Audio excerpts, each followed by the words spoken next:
Yeah, managers just got back from Spain. It was an awesome trip. Absolutely. I think my favorite part of the trip was beating Josh in the Monopoly deal. He's not out of the 15 games I think we played. He's not win one. So myself, Case, Art, and our ladies, and his lady beat him pretty much every time. So that was definitely a highlight of the trip. Was just not letting Josh win in the Monopoly. So that was fun. Let's see. Amanda, surgery soon. Can't wait. Cool. Let's see. Julie. Hot news. New song released almost every week. Cool. That's awesome to hear that you have a new song coming out pretty much every week there, Julie. And I don't know, Josh. I think we just had a good game plan going. What else is hot and happening? Hit me up in the chat with some hot news here. What else is going on? Haven't heard from a couple people here.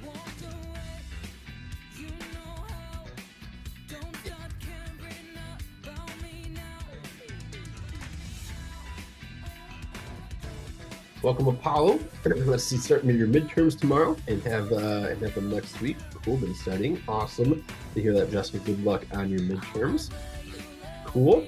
But we'll just dive in. Welcome to the greatest place on earth. All right, there's no place I'd rather be than on our team meeting here Wednesday evenings. Who's got it better than us? Absolutely nobody. Okay, so welcome to the AMs, the Sal Reps. And I believe most of you have already been on a team meeting before. But if this is your first one, then just let me know in the chat box with a first. Okay. And our district manager team, again, obviously myself here in Buffalo South Towns and Josh, as you know, Buffalo North Towns and Case in our Erie team, along with a couple Syracuse individuals as well. So welcome to our district manager team. And a couple of things that we do every week at our team meetings. Number one, we have a phone jam because smiles don't pay the bills, of course, right? You obviously actually have to do the work along with it. We'll also do some recognition, okay? We will recognize last week's sales and the hard work that you guys did over the past week. All right, we'll learn something new. We have a great agenda lined up for today because the more that you learn, the more that you earn. And lastly, we'll have some fun as well. Okay, but today's agenda, we have obviously some opening comments. We'll do some reminders, some upcoming events, along with a couple contests as well. We'll do a little bit of recognition, and then the instructional will be from Raymond Knuckles for his part 3 message later on today. Okay, and if you're not already part of the WhatsApp group, make sure that you are part or you join our WhatsApp conversation, bit.ly/2023 join rep WhatsApp. Okay, so bit.ly/2023 join rep WhatsApp to make sure to stay up to date in the conversation. All right, so today's lesson from Hollywood is about embracing hard.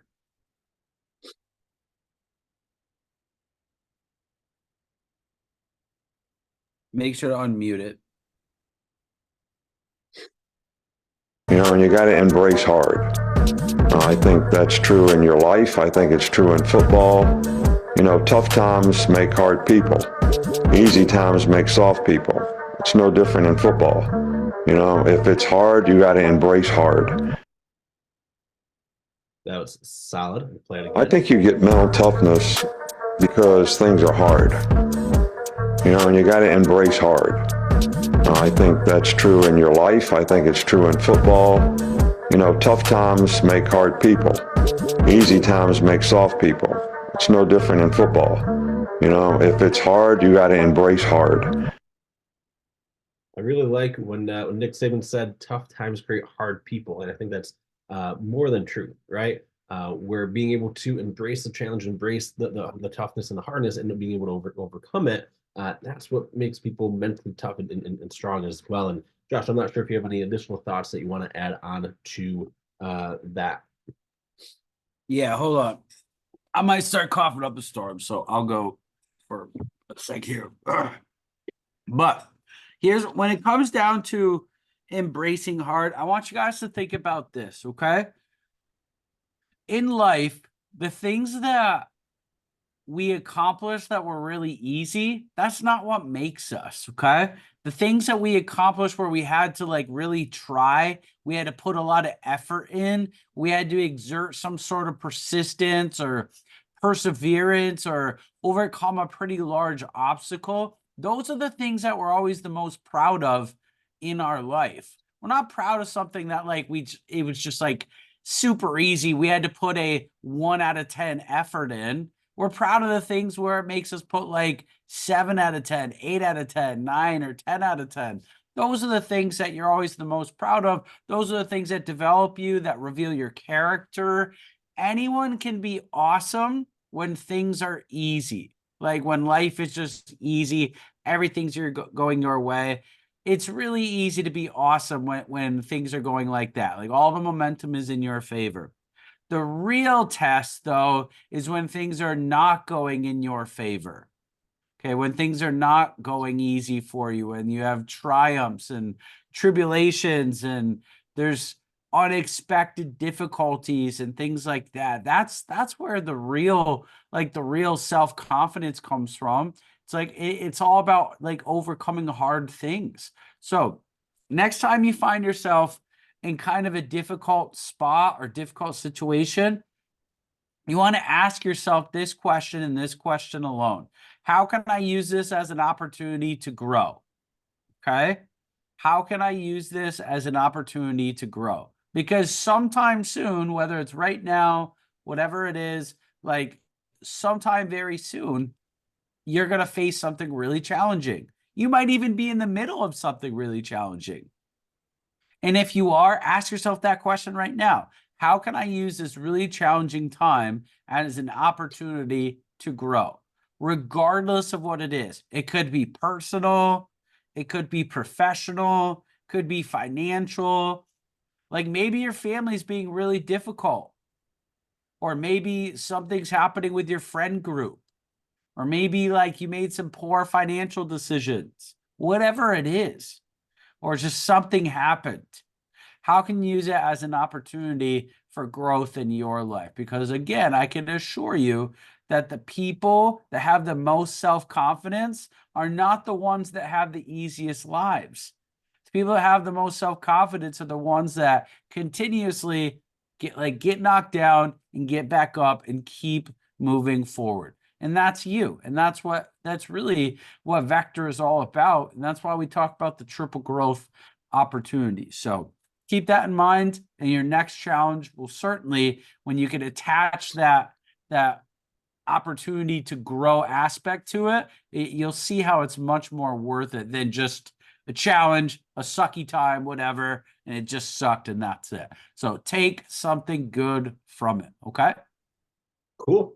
Awesome stuff. I appreciate your insight on that for sure. So awesome. Well, with that, let's reflect on last week. So what happened last week? How do I feel about it? Where were some moments last week that were hard? And instead of saying to yourself, "Oh man, that sucked. I wish that didn't happen," use what Josh just said. Hey, how can I use XYZ event that happened as an opportunity to grow? So reflect on last week. What happened personally? What happened professionally?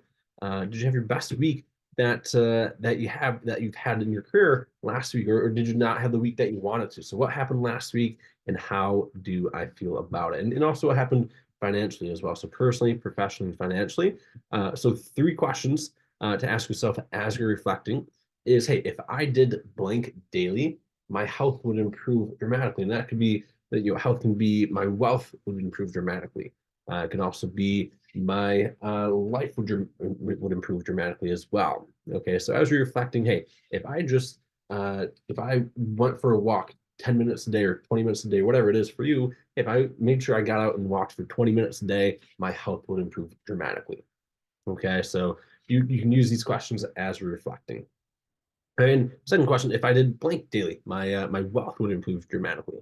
So hey, if I cut back on Starbucks 3 times a week, my wealth would improve dramatically. Or if I put away $5 a day, my wealth would improve dramatically. Whatever it is for you. But what are some things financially that that you can reflect on from last week and improve upon for this week? And then third and final question is, hey, if I did blank daily, my relationships would improve dramatically. Okay, so again, what happened last week? How do I feel about it? And some good questions there to reflect on. So I'll give you guys about 45 more seconds or so to reflect on last week and think of those questions there.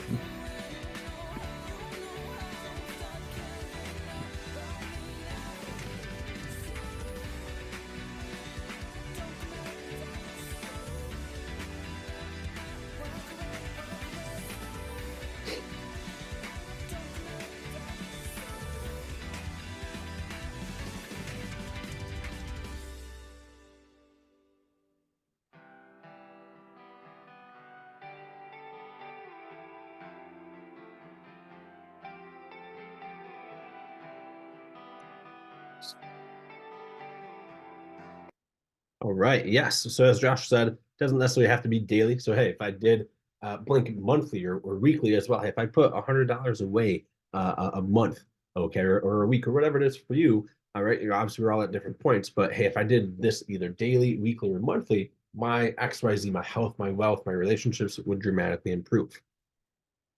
Okay. So with that, 3 keys to having a great week. First key is make sure that you have a schedule. Okay, make sure you know you're doing what you're doing at a certain time. Okay, make sure your church is in there, your school is in there, your sports teams, or your sports and the team meetings, and any potential demo times as well. And then of course phone time and your you time as well, your free or flex time. Okay, so second key to having a great week is to set your goals. Okay, so have something that you're working towards. You're going to miss the target 100% of the time if you don't have a goal to shoot for. Okay, so it could be, hey, I want to do 3 demos, or hey, it could be, I want to do 15 demos this week. But number one, make your schedule. Okay, have some sort of schedule. And number 2, set your goals. Okay, something that you're excited about and you want to work towards. And then third and final key is communicate your plan. And communicate your plan and your demo goal and your CPO goal to your managers. Okay, we're here to help you. We're here to help you stay accountable towards what you want to work towards as well. Okay, so again, 3 keys: make your schedule, set your goals, and then communicate your plan with what you're working towards with your manager. All right, and what's coming up next team meeting, of course, next Wednesday, same time, same place. And then for the AMs and the TLA members, spring training will be back on Monday at 5 p.m. for this coming week. The opening day conference, if you don't know what it is, ask your manager. But opening day conference is coming up in about 3 weeks, a little bit more than 3 weeks, and we'll be going to Novi, Michigan for all managers, like any assistant managers and branch managers for this summertime will want to be there. All right, the last Women's Leadership Network call is coming up on Tuesday, March 19th. So Shelby Wildgus Brandt will be talking about How Women Rise Part 3. All right, so last call of the spring. And then the next call, I believe, is not till I don't believe they're doing another one until August. Okay, so last one for a couple months is going to coming up on Tuesday, March 19th. All right, and just to review some of our standards and our expectations. Again, you want to make sure that you're having daily communication with the manager on the days that you're working. Unless you already know, like, hey, Josh, just, I'm taking Friday, Saturday, Sunday off. I'm going out of town for my girlfriend's birthday or whatever it is for you. Just make sure that you are staying in communication with your manager. Make sure and get yourself on the sales board. All right, get yourself in the game, right? And attend the team meeting as you guys are, and then shoot for no less than 3 demos and $500 on a weekly basis. Okay, so these are kind of like some standards and some expectations that we want all of you to be shooting for. Okay, so just communicate with the manager. Get yourself on the sales board, attend the team meeting as you already are, and shoot for, hey, I want to do add like a bare bone minimum, come hell or high water. I'm gonna find a way to do 3 demos this week and to sell at least $500. Okay, so those are some standards that we have. But with that, take 60 seconds and text your manager. Couple things: your demo goal for this week. So what you're working towards. I'm shooting for 8 demos this week, or whatever it is for you, right? Text your manager as well your CPO goal for the week. I'm shooting for blank this week. Okay, your next 2 phone jam times, and there's a picture of your schedule as well. So take 60 seconds. I'll turn the tunes back on and text your manager those couple of things there.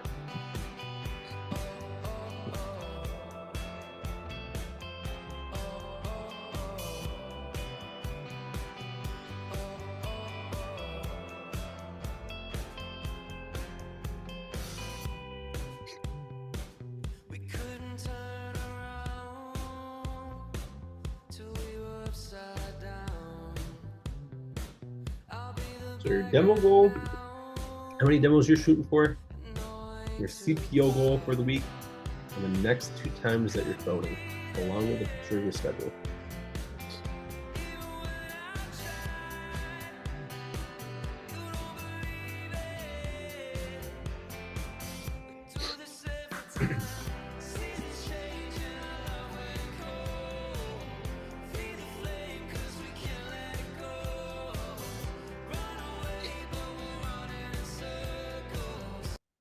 All right. So with that, we're going to dive into some recognition. Okay. So you guys last week were absolutely on fire. We sold over, as a company, we sold over $1.9 million worth of Cutco last week. And by the way, that was when probably a vast majority of the entire company was over in Spain. Okay. So we had a lot of the Cutco sales professionals along with most of the managers over in Spain as well. And you guys still sold $1.9 million worth of Cutco nationwide. So shout out to you guys. That is a ton of knives, which is pretty cool. So we're gonna be going after big things this year as well. But role players getting in the game.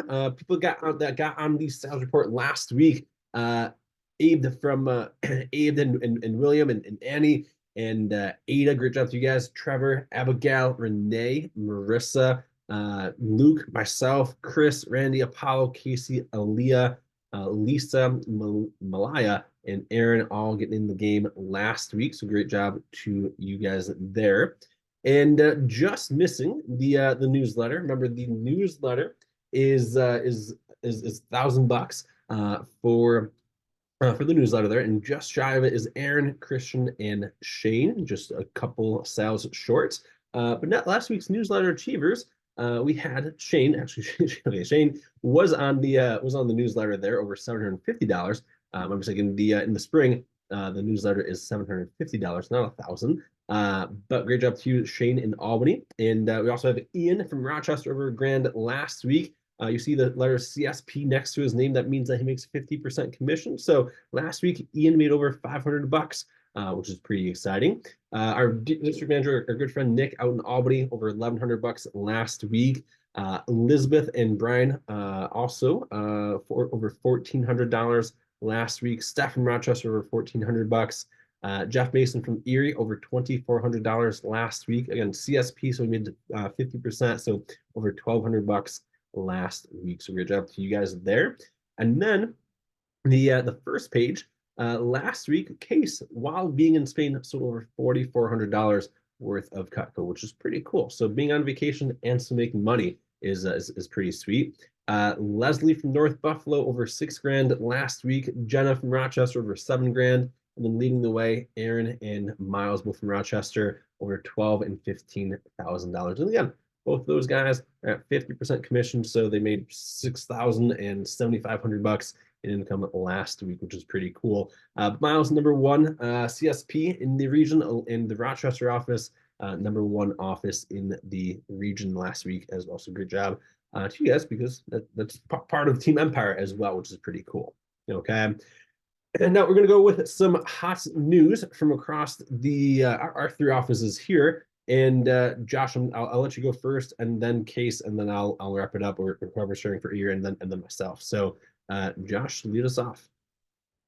So I just want to recognize Casey for getting on the sales report last week, and Lisa being brand new, just under 3K in her fast start around different things she has going on. I want to recognize Apollo for running the office this past week while I was in Spain, help us have a great sales report. And then Marissa and Leslie, of course, for leading the way and always just being super consistent Hall of Famers, great assets to our team. Awesome. Good stuff there, Josh. And Case or someone that outs like Caitlin or or Martha, I'm not sure who's giving hot news for Erie, but Erie hot news.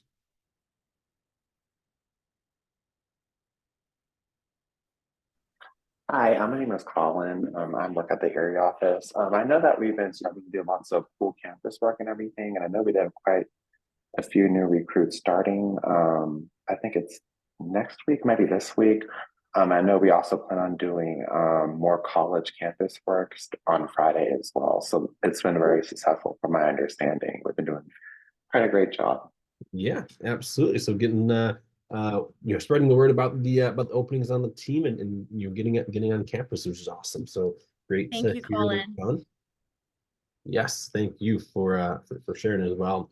And then from our team here, I want to recognize this is from 2 weeks ago, and I know I put it in the WhatsApp chat, but I do want to recognize Sebastian, who had his biggest order to date, and at that point, and sold over $3,500 from one order, which is pretty cool. At 30% means that he made over $1,000 from doing one demo, which is pretty cool. And I also want to recognize Raymond as well, because I know Raymond, he doesn't have to be on these team meetings or anything like that. But Ray, I know Sebastian reached out to you. You were able to get some time with him as well. And a lot of what you've shared on the 2 team meetings ago and in the past team meeting as well, Sebastian and most of our team has really observed it and has implemented it into the demos as well. I know Apollo was in the office today, so I'm working on getting some stuff updated with my demos. So I just want to appreciate you, Raymond, and say thanks for joining us here again today. So with that though, who is building wealth? Okay, so take where you're at, whether it's $500, whether it's $15,000. Look to see where you're at in your next promotion. And hey, once you get to $1,000, you're going to go from 10% to 15%. When you get to 3K, you're going to go from 15 to 20, 6K, 25 to 30, or sorry, 6K, 20 to 25. And then when you're at 10K, you're going to go from 25 to 30. So so how soon can you get to your next promotion, and how soon can you get to 30%? All right. So because when you're at dirty 30, that's when really life begins. Being at 30%, like I shared, Sebastian sold $3,500 on one demo. Being at 30% means that he made over $1,000 just from that one demo alone, which is pretty cool. Okay, so how soon can you get to 30%? All right, but again, we're going to dive into Raymond's message here. I know he's got a lot of good stuff lined up for those of you that were on the previous team meetings with Ray. You already know he started back in 2020. He's currently won 8 scholarships, going for his 9th All-American scholarship this semester, and not just winning a scholarship, but being #1 in the entire nation. I know he's working hard this spring semester to finish out strong. And at this point, I know this is from a couple of weeks ago, but I believe you're now surpassed over $500,000 in career sales, which is pretty cool. So $500,000 while still in school, which is awesome. And I'm not sure if you're #2, #3, or #1 still, but you're definitely currently #1. Cool. That's exciting. And you're looking to finish obviously the semester out strong as well. So Ray, I'll take it over. I'll kick things over to you. You have as much time as you'd like, and I'll make you co-host as well. I'm not sure if you have any slides or anything like that to share. Heck yeah. Sweet. What is up, guys? How's everybody doing? Thumbs up. Nice. That's awesome. Hey, it's been so fun for the past month hopping on with you guys, getting to kind of share some of my experience, some of my knowledge, and some of the things that I've learned and worked on throughout the business. So super excited to get to finish up strong with you guys. So far, we've came over part 1, kind of like the preset of the demo, everything from phoning to the intro, sharing our goals really well. Then, last call, we got to go over kind of the meat and potatoes of it, selling, the big sets, talking about the things we want to talk about. And today, just to kind of wrap things up for us, to bring it really full circle, I want to talk about part 3, which I consider closing, handling objections, and referrals. So from the first 2, the closing and handling objections, I'm going to kind of keep this a little bit higher level looking down in. I mean, at the end of the day, the most important thing that you can do with your closing is memorizing the script. And the most important thing you can do with your objections is memorizing the script, knowing exactly what you're going to say whenever somebody responds to you. After we kind of run through closing and handling objections, I want to take a deeper dive into referrals, because I truly believe that is the bloodline of your business. It's the most important part of the business. And if you can figure out and handle referrals, then you're always going to have a job here. And I think that's more important than if you close 1 million sets tomorrow.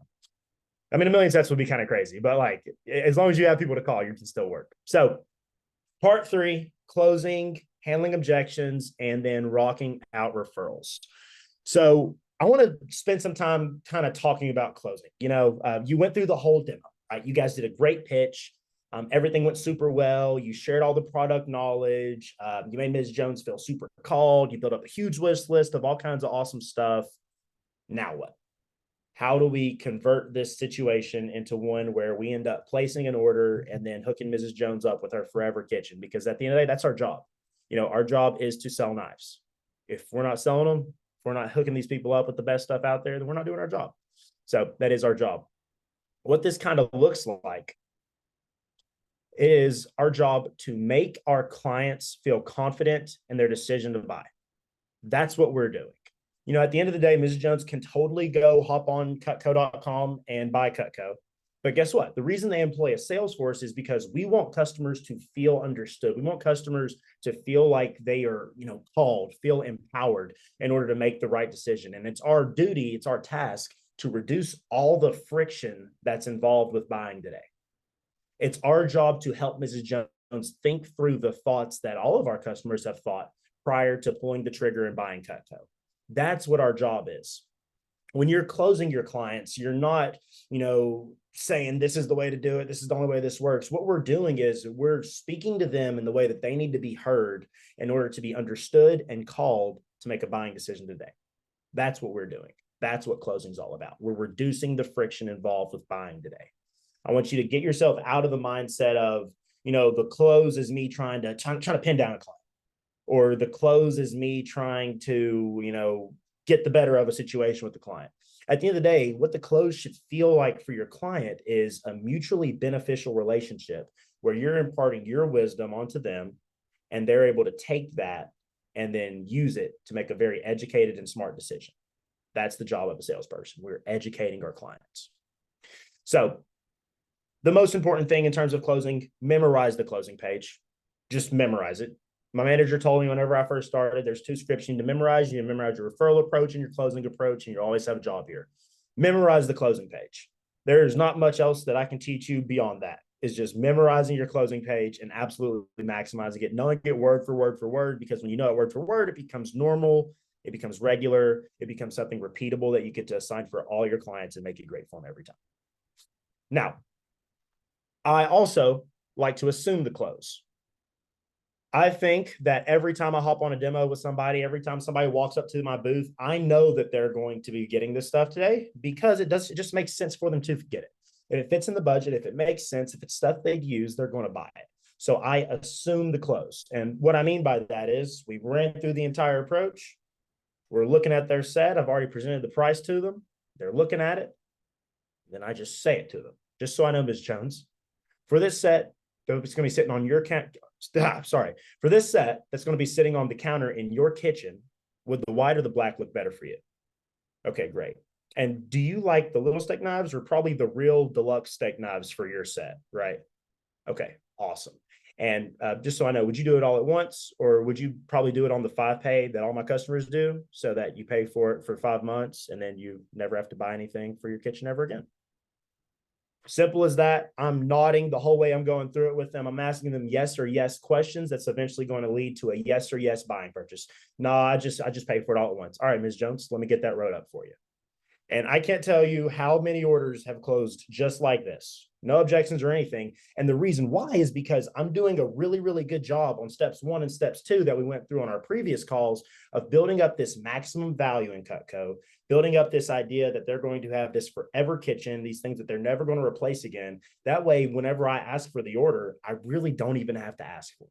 They just pull out their credit card.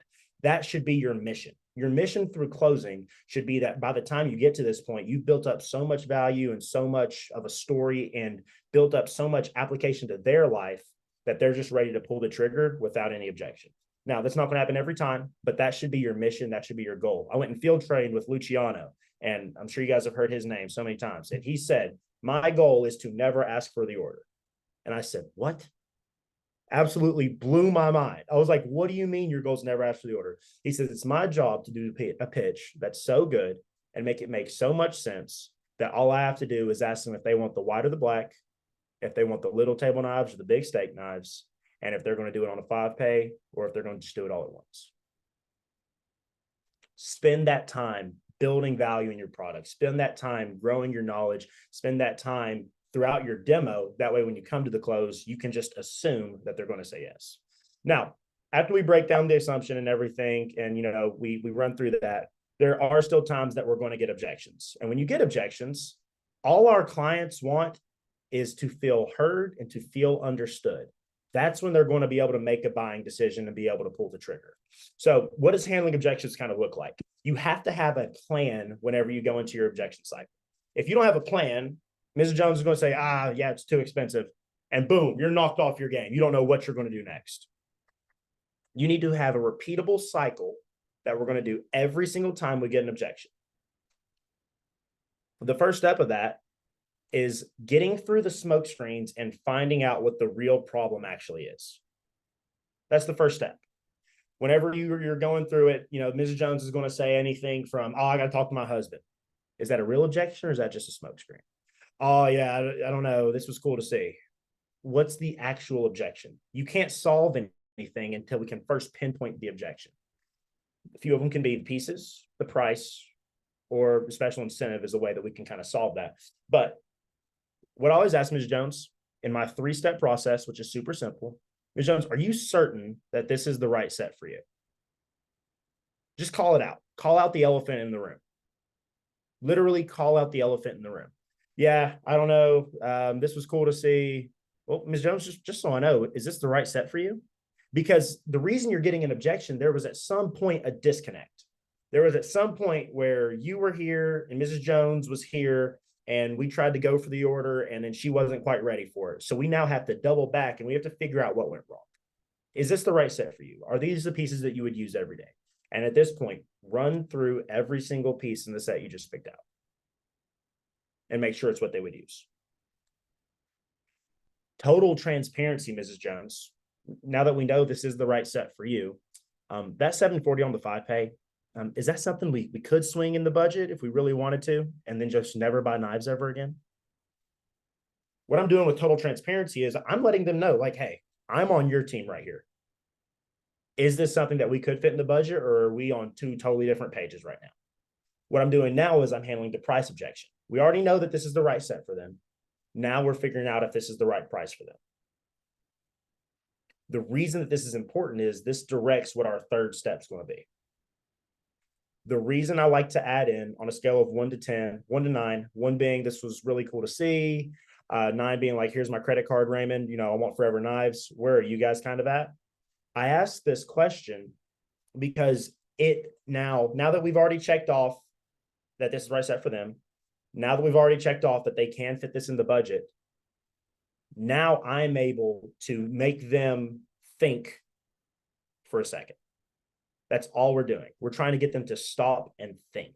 We're trying to get them to stop and look into themselves and think, okay, wait, where am I at with this? I know this is the right set for me. I know this can fit in the budget. How do I really feel about this? Notice I didn't just come out here and say this first. I didn't just start out going, on a scale of 1 to 10, what do you think? Or is this like how cool to see? Or is this like, here's my credit card. Where are you kind of at? No, I want to warm them up first, getting on their team. Boom, let's make sure this is the right set for them. Boom, I'm their trusted advisor. I'm asking them how this price actually sounds to them. Now I'm asking them on a scale of 1 to 10 how they feel. Now, the reason I asked this question, not only am I going to make them actually sit down and think about where they're at, anything over 6 and above, I'm going to hook them up with a pretty cool deal. We're not just going to go throwing out deals willy-nilly. We're not going to throw out, here's just half off for your ultimate set, Ms. Jones. We're not just going to do that because at the end of the day, it may not even be the set for them. They may not even want it. And there's no need for us to waste our time on somebody that's going to just walk away anyway. it's our job to, be able to really help customers understand their emotions. That's what you're doing. You're helping customers understand the feelings that they have in regards to making this buying decision today. That's your job. Your job's to navigate this emotional landscape for your clients. That way they don't have to do it themselves. Now, in terms of dropping down, this is something that you do when it's necessary. So many people, like, instantly they get one objection, they just totally bail on their set. Our goal with dropping down is to really just get on their side and to be their kitchen professional. That's what we're doing when we start the whole drop down process. And the drop down process is really simple. You need to have a plan to sell them off of the bigger set. We're going to know this within the first question that we ask in our objection cycle is, hey, is this the right set for you? When we run through all the pieces. If they're not going to use the whole set, okay, then we'll drop down. We can always upsell later. We'll always bring that back around. But the drop down happens once we know that this is not the set for them. And the way that I do the drop down is I sell them off of the bigger set. Now, what I mean by that is if I've been pitching really hard on this complete set, right? They love it. If I did my job, they love it. However, after going through the objection process, knowing that the price doesn't really match for them and knowing that they're not going to use all the pieces, it's now my duty to make them understand how awesome the signature set is, or how awesome the set that actually makes the most sense for them is. For this example, what I'm using is like the homemaker drop down to the galley. This is one of the easiest drop downs when I'm at the booth to just close $1,000 order in 2 seconds and just get them out of there. If the objection is, hey, I don't want to spend $1,800 today, boom, spend $1,300, and then they're out of here, and it's perfect, quick as that. Ms. Jones, do you carve a turkey every day? Do you cut really big, heavy-duty stuff all the time? Well, what I did was I just immediately knocked out a butcher knife and a turkey and a ham carver, the 9-inch carver. What we need to do is we need to have a strategic plan for this for each of the sets. Every time you get an objection, every time you can't handle that, you can't find a need, find a use for that knife set, or if price is truly just something you can't overcome, can't figure out, you need to have a strategic plan for the drop down. That way you're able to just make a ton of sense for them and get on their side and then be their kitchen professional. I'm getting on Ms. Jones's side by saying, do you really even cut big, heavy duty stuff all the time? Okay. Well, do you carve a turkey every day? Does this set even make sense for you? That's what we're doing. We're getting on their side. I'm no longer somebody selling to them. I'm on their side, shopping Cutco with them. That's what we're doing here. Can I show you the set that just makes the most sense to you? Can I show you the set that might make the most sense to you? So just wanted to quickly run through, closing and handling objections. At the end of the day, guys, all we're trying to do is we're trying to help our customers feel called and understood and help them have the mindset that it's okay to buy Cutco. People do it. Case just sold however many $1,000s last week. We're at, I think I'm at $70,000 this year just from talking to people. People buy Cutco. It's a normal thing. It's not abnormal at all. However, this is the blood of the business. And I wanted to kind of get through, closing and handling objections kind of quickly, because this is where I want to spend the bulk of my time with you guys. Because if you don't take anything from anything I've taught, as long as you have people to call, you're going to get better at this job. The more presentations you do, you're still going to be able to work. And if you have referrals, you're never going to be out of the job. You're never going to be homeless. So how does this work? The first step to mastering referrals is level 1. You have to average 7+ referrals on every presentation. How we do that is dumbing down our questions, asking with confidence, asking with incentives, and asking with our goals. And lastly, knowing our objections. So dumb down your questions. What do I mean by this? Raise your hand if you've ever been like asked to dinner and like one of your friends was like, hey, where do you want to eat? And then you had no clue what you were going to say. Like, I mean, I don't know. I'll go eat anywhere. I mean, we can do Chipotle. We can do like, I don't know. We can go like McDonald's. I don't even know. We can go anywhere. It's just such an obscure question. And that's what Ms. Jones feels like when you say, okay, so who do you want to refer me to? Boom. Every single person she knows just jumped into her mind in like 2 seconds. And now there's just a convoluted mess of all kinds of stuff. Instead, what we need to do is we need to get targeted. We need to ask specific questions that are going to guide people to exactly who we want to talk to. We can't just throw out these broad questions of, yeah, who do you want to refer me to? We need to be targeted. We need to be specific with our questions. For instance, who's just the nicest people that you spend the most time with? We just narrowed her list down by 1 million. Instead of saying, yeah, Ms. Jones, who would be cool to take a look? No, Ms. Jones, who are the people that you spend the most time with? Oh, well, I walk my dog with Sally. I walk my dog with Susan. Me and Stacy, we drop our kids off at lacrosse practice together. I don't know, but we're asking the people that they spend the most time with. We're being very targeted with our questions as opposed to just kind of throwing out something broad out there that they're going to easily be able to be like, I don't know, and feel overwhelmed. We don't want them to feel overwhelmed. Now, the way that we can ask with confidence, and I'm going to put little one-liners like this throughout, so feel free just to take pictures of these. I don't want you to try and write down all of them because they're going to get a little long, but just to help kind of drive home each of these points. Asking with confidence comes really quickly, and it's really simple. You have to know your approach. You have to. The reason you have to know your approach is because it makes it normal. And then once you know your approach, once it's normal whenever you say it, then you get to ask again. If you ever watch one of my presentations, when I'm asking for referrals, I will get no at least 7 times before I finally let them tap out. It's where they're telling me like, okay, Raymond, you know what? That's all I know. That's it. That's the max amount of people. Keep asking. Keep asking. So, Ms. Jones, everybody gives me 10 to 20 referrals. I'm saying this as soon as I hop on the demo. Yeah, Ms. Jones, everybody shoots for 10 to 20 referrals. They just love sending me to all their friends because it's a ton of fun and they really enjoy having me talk to everybody. I say that. I make it real. Yeah, Ms. Jones, everybody gives me 10 to 20 referrals. It's normal. It's not an abnormal thing to give me referrals. People do it. They love to do it. And then we incentivize that. How do we incentivize it? We incentivize it with free stuff and with Cutco Hall of Fame. Free stuff. For every 15 referrals you give me, Mrs. Jones, I'm going to give you a peeler. Now, this is something that I think they tell us to do like day one of training, but then just nobody ever does it. We need to reward people for helping us out. This is the blood of our business. We need to reward them. If you become my all-time sponsor leader, I'm going to give you any knife of your choice, even the cleaver, Mrs. Jones. A story that I think about with this, I go all the way back to 2021. It was my first spring selling Cutco, and one of my buddies at school had referred me to 10 people back in his hometown of Darien, Connecticut, which is I think the number 9 wealthiest town in the entire country, right? And I'm running low on leads. I called through all of them, but I talked to this one lady named Christine Packard. And Christine Packard hops on the demo. Raymond, I don't want Cutco. I don't want any of this stuff. You can just do your presentation. And I was like, you know what, Miss Christine? The biggest way that you can help me out is actually with referrals. She sat down, pulled up the Rolodex for Greenwich Academy, which is a $60,000 a year private school, and gave me 26 referrals. People are paying 60 grand for their daughters to finger paint. Craziest thing ever, but it's fine.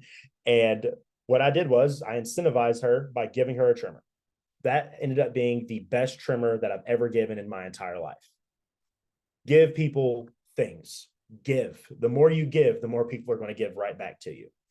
Long story short, that demo, those 26 referrals ended up putting me as the number 3 college kid in the nation, doing $50,000 that semester, all because I gave one lady a trimmer. Give out free stuff. It's important. Also, do you have a sponsor Hall of Fame? This is so much fun because I get to build social proof. Look, Ms. Jones, who do you know on this list? Who are some of these awesome ladies that you know? And then boom, boom, boom. They're seeing all their friends on here. It's so normal that everybody gives me referrals. Are you taking the steps preemptively to show how normal Cutco is and show how normal giving referrals is? That way it's a no-brainer for your client to do so. It's your responsibility to lower all the friction involved with giving referrals. That way you're going to be able to get more. You're going to get referrals whenever there's no friction. Everybody does it, and I'm incentivized to do so. Sure. Here's my 5 favorite friends. It's that simple, guys. Now, are you asking with your goals? People love to help people. Remind Ms. Jones consistently of what you're working on, why you're asking for referrals. You know, there's a reason behind it. You're not just asking for referrals because you want to do demos. No, you're asking referrals because you're going after something. We talked about this on the first part 1 of this series, was going after referrals. Going after goals. In order to stay on pace for my All-American Scholarship, Mrs. Jones, I have to have people to reach out to. So thank you so much for connecting me with more awesome people just like you. I'm always tying my goals in. The more I can talk about how they're helping me achieve something, the more they're going to want to help me achieve something. So you have to also know your objections. I don't give out numbers. and can I email or text you names later are the most common ones that I get. Has anybody else ever gotten these objections? Yeah, all the time, right?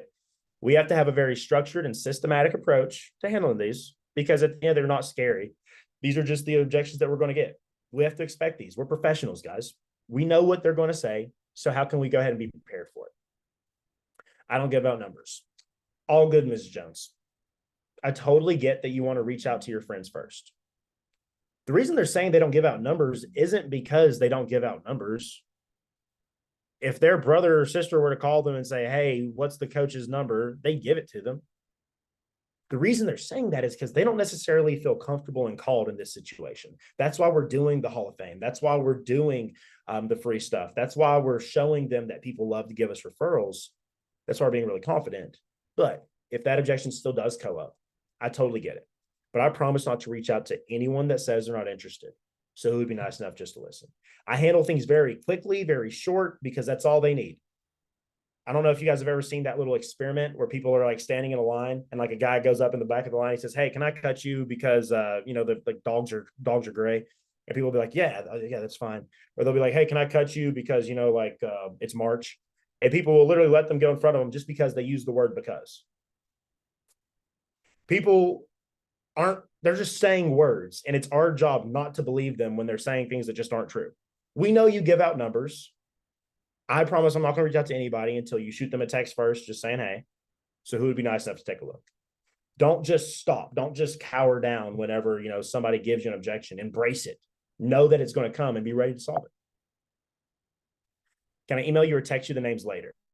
All right, so this one requires a little bit of acting, and it's a lot of fun, and it works most of the time just because of how audacious and completely ridiculous it is, but it's hilarious. Mrs. Jones loves it. So can I email you, text you the names later?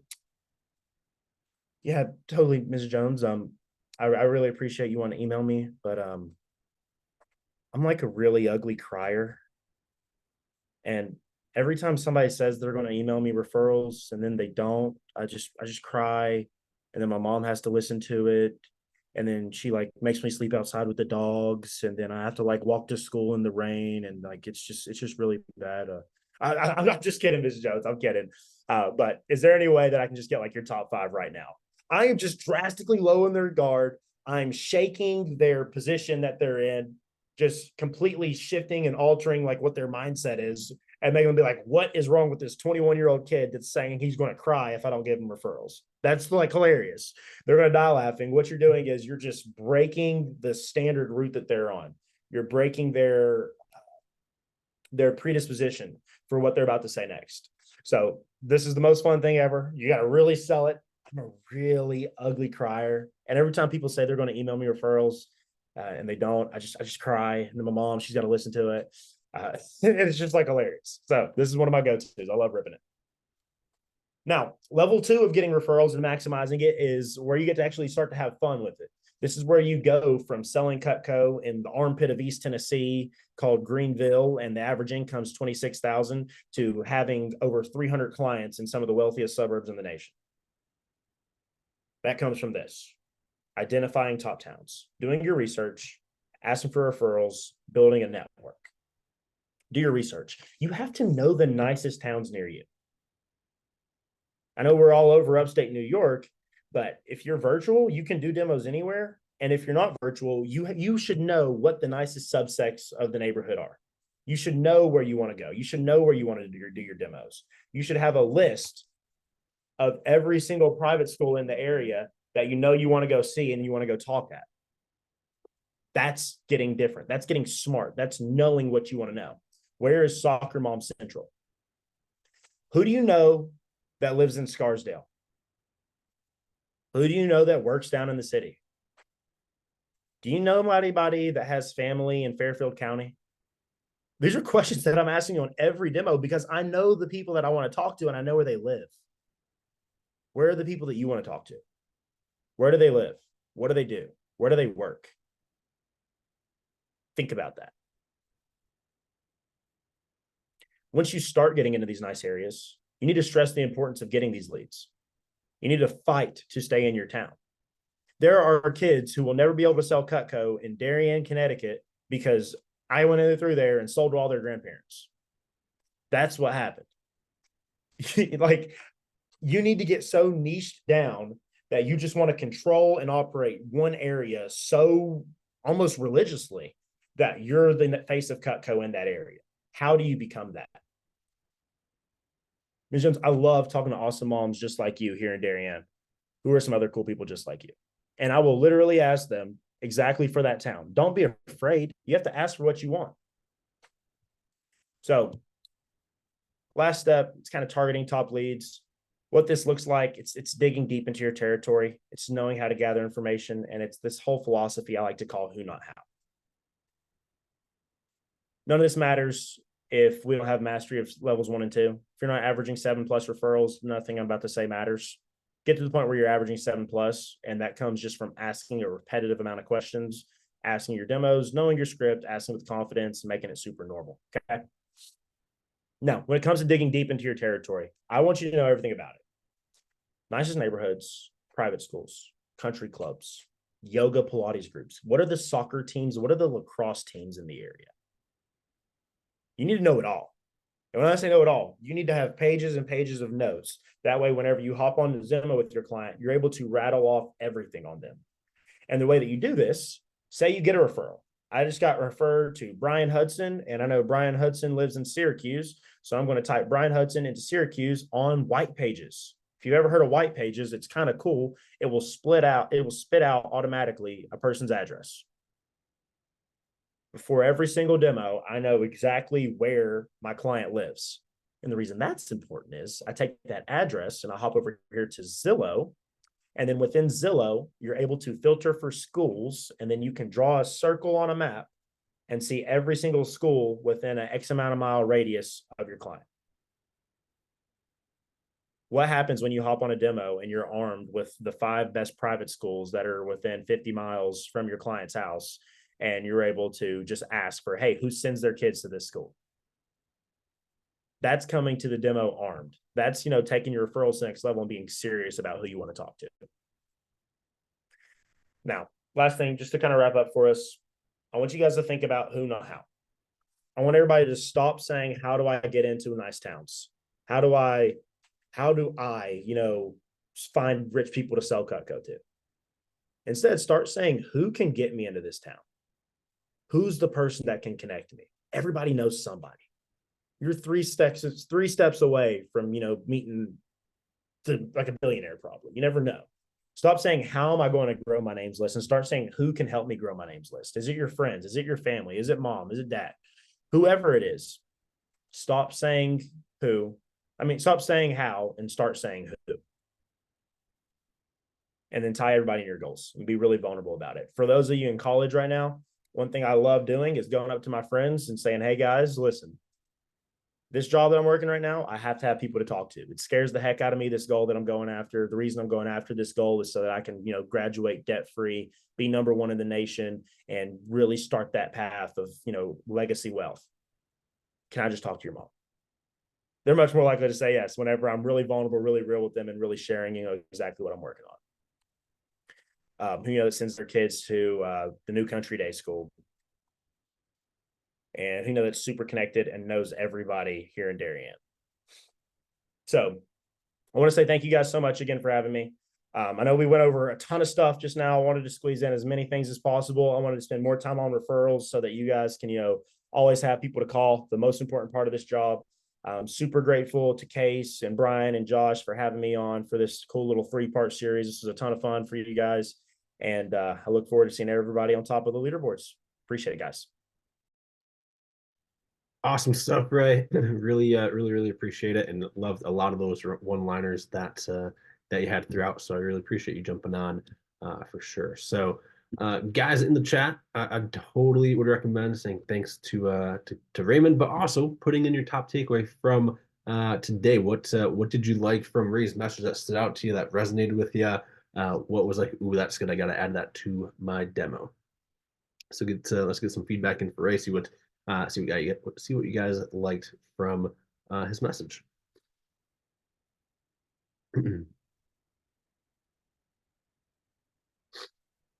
Yes, targeting referrals, I think, was huge. Just knowing and like you said, right, being armed, going into the demo that we already know what's around it and where they're located as well. I think that was awesome. Cool. Yes, so acting a little bit with Julie there. So it's going to just make me like be an ugly crier, and my mom or my girlfriend, boyfriend, not gonna like that. So I really enjoyed that as well. Cool. Yeah, who not how. So who can get me connected to this school or this country club or this network of people, not how can I. So who not how, and assume the close from Caitlin. Yes. So not really asking for the order, but assuming they're going to go with the order, because why the heck would they not go with the order, right? So a lot of good stuff from in the chat there. And again, Ray, thank you for jumping on the past couple of team meetings. Really, I know myself, Josh, Case, we really appreciate helping out our teams for sure. So, Josh, I'm not sure if there's anything in addition that you wanted to add to that at all, or add to. I would just say, guys, that if you even just apply one of the things you just learned here today, like you're going to see results. Okay. If you take a couple weeks and you apply a couple of the things that you learned here today, you're absolutely going to see results. If you eventually start to implement everything you just learned over the course of the last 3 team meetings of this 3-part series, you're going to be a brand new sales rep. Like you'll be in all, if you just put the work in, like meaning the demos, the effort to do demos, and you apply what you learned, you're going to be an all-American sales rep. It's not if, it's just when. So do that. Good things are absolutely going to be coming. Hold on. Brian, take over. Yeah, absolutely. So I know Josh is not feeling too hot after coming back from Spain. I just got a little cold, but all all good there. So yeah, with that though, remember, don't let what you can't do interfere with what you can do. Okay, we all have different schedules. We all have different obligations that we have prior to. So don't let what you can't do interfere with what you can do. Okay, I think that's huge in any aspect, right? So not instead of hey, I can never go to the gym because of X, Y, Z. You know, hey, what can you do with the time that you do have? Can you go to the gym once or twice or 3 times a week? So it's applicable not just here, but to anything that you do. All right. And what's important now?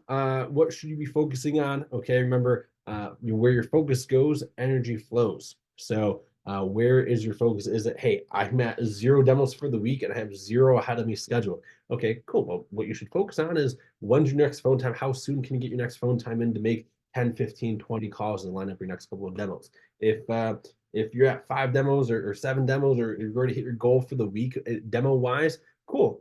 Can you plan ahead for next week, or can you review Ray's talk later on tonight to implement a couple things from his demo? Okay, so what's important now? What should you focus on? You kind of take a look at where you're at, and you know what the next steps are. Okay, but as we always talk about, the magic formula here, MMC plus DMD equals MMM, meaning making more calls plus doing more demos will always lead to making more money.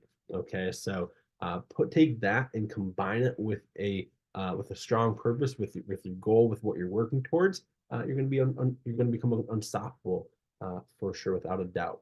All right. Now, a couple of final thoughts. Of course, the job only works when you work. Okay, so put yourself on the schedule to work. Right, you put yourself in the game. You make phone calls, set up demos, things like that. So follow the program to a T. It's all laid out there. You just have to follow through and follow it. Right. Secondly, of course, make a schedule in phone time. Right, schedule is great, but you got to have both the schedule and the phone time in order to have demos, right? Third, set your daily demo goal. Know what you're working towards each day. Hey, my goal this day is 2 demos. Hey, my goal this day is 6 demos. Whatever it is for you, but have a daily demo goal each day. That way you know what you're working towards. And then again, next week's team meeting, 4:30 to 6. And Josh, we're going to wrap up a little bit early, but I'm not sure if there's any closing remarks or case at all, or anything in addition before we wrap up with our team meeting today. Looks like you're good. Cool. And I assume Case you're good as well. So 28 minutes, a little early, finishing up today. But with that extra time, hey, can you knock out 10 phone calls in the next 25 minutes? Can you review the notes and add 1 or 2 lines from Raymond's message to your demo? Okay, so take the extra time that you have and use it to do something productive in the next 25 minutes or so before 6 o'clock.